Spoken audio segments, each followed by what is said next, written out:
All right, let's get into it. This is your high-yield explainer for respiratory physiology, designed to get you ready for those final exams. Today, we're going to tackle a really big topic, ventilation failure. We'll break down all the core concepts you absolutely have to nail down. So let's just dive right in. The central question here, what happens when the bellows of the body fail? This is really at the heart of everything we do in our specialty. I mean, understanding this is absolutely fundamental to keeping our patients safe.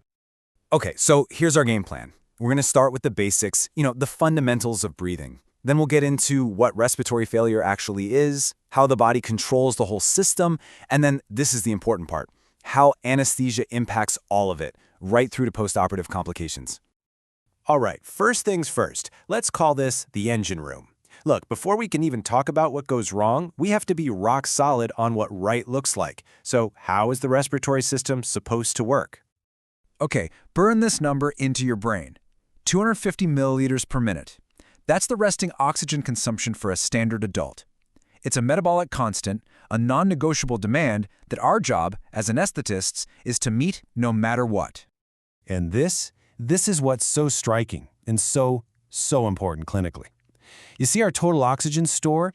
It's about 1,550 milliliters. But remember that number we just talked about?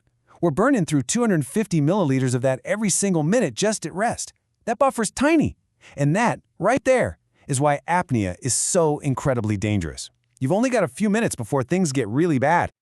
But here's the thought. Is all the air we breathe actually useful? The answer is no. And this leads us to a really key concept for your exams, dead space. It's basically wasted ventilation, and you've got to know the different types. First up, we have anatomical dead space. The easiest way to think about this is like the plumbing of your house. It's the trachea, the bronchi, all the pipes. Air is moving through them, sure, but there's no gas exchange happening. It's just a pathway. And for a typical 70-kilo adult, you're looking at about 150 milliliters of this. Now, the other type is alveolar dead space. This is different. This is a physiological problem, not just a plumbing issue. The air gets to the right place, the alveoli, but there's no blood flow. There's no perfusion to pick up that oxygen. So you've got ventilation, but no perfusion. A total mismatch. So how do we even measure this stuff? Well, this is a great illustration of Fowler's method, which is the classic technique for measuring that anatomical dead space. What you do is you have the patient take a breath of pure oxygen, and then you track the nitrogen they breathe out. That very first bit of gas they exhale, it's all just the pure oxygen from the plumbing, the anatomical dead space. Okay, so we've got the fundamentals down. Now let's move on to what happens when this whole system starts to fail. What are the alarm bells that should be going off in our heads? So, type 1 respiratory failure.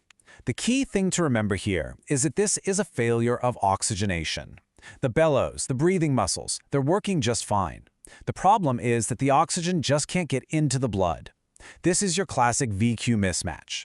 And for your exam, the dead giveaway is hypoxemia. So a low PaO₂, but with a normal or even a low CO2 level. Type 2, on the other hand, is totally different. This is a failure of ventilation. This is a bellows problem. The muscles, the control system, they just aren't moving enough air. And the hallmark of that, you can't clear out the carbon dioxide. So the PaCO₂ starts to climb, and that's your defining feature. This slide is perfect for your revision notes. Just look at it side by side. Type 1, it's an oxygenation problem. Type 2, it's a ventilation problem, a bellows problem. And you have to lock in those blood gas values. Low PaO₂ is type 1. High PaCO₂ is type 2. Simple as that. So, who's in charge here? What's running the whole show? Let's take a look at the body's control panel, the amazing system that regulates our breathing, moment to moment.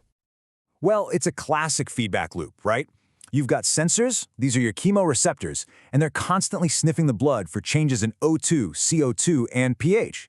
They report back to the central controller in the brainstem, which then tells the effectors, the diaphragm, the intercostals, hey, speed up or slow down. Now, here's the detail that often trips people up on exams.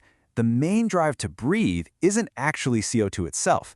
What really happens is that CO2 slips across the blood-brain barrier, gets into the CSF, and reacts with water to lower the pH.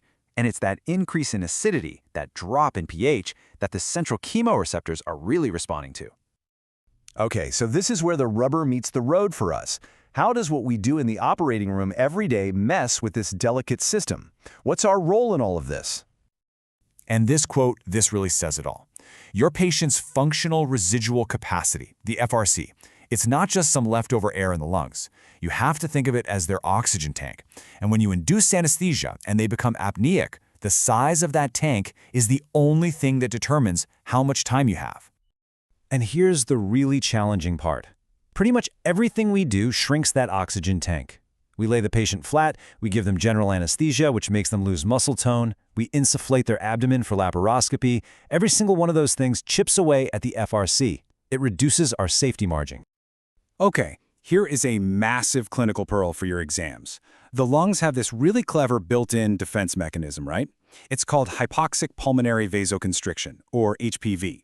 It basically shunts blood away from parts of the lung that aren't getting any air. But guess what? Our volatile anesthetic agents, they blunt this reflex, they knock it out. And that can make a VQ mismatch and hypoxemia so much worse. And listen, our job isn't over when the surgeon puts the last stitch in. Our responsibility extends well into the recovery period. So let's wrap this up by looking at the risks our patients face in the recovery room. Postoperative pulmonary complications. We call them key PCs. They are way more common than you'd think, and they are really serious. We're talking about everything from a bit of atelectasis all the way to total ventilatory failure. And the scary part is they're responsible for a shocking number of deaths in that first week post-op. And the choices we make, our anesthetic technique, directly contributes to this risk. If we don't manage their pain well, they can't take a deep breath or cough. If there's any residual muscle weakness, their bellows just won't work properly. And if they start shivering, their oxygen demand goes through the roof, right when they're at their most vulnerable. The point is, all of this is on us. It's within our control.